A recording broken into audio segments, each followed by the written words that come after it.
But the Yeah. one thing that I said to myself is, is there someone out there that is feeling very alone, getting dogpiled by these psychopaths? And it would be nice if someone stood up and said, "No, they're wrong. Keep doing what you're doing." And that's Yeah. kind of been my whole motivation for saying anything at all. It's not Yeah. that I'm going to change the world or anything.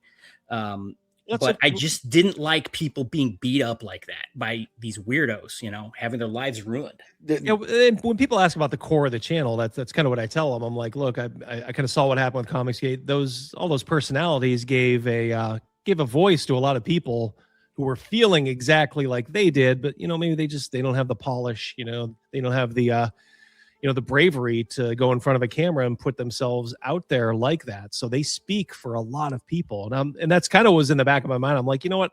I'm like, that's the one thing about not being a complete, egocentric person. Right. I'm always kind of like, I'm a bit of a normie. I like sports. I'm not a complete nerd like that. So I'm a little bit more normie than maybe people think.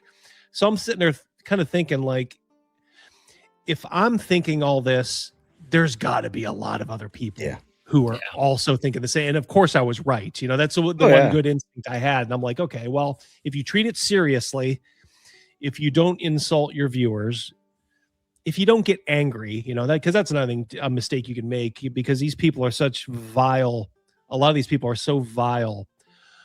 You may get angry at them, but you got to resist that urge, because anger never, that's what they want. Yeah. It never translates well across the screen,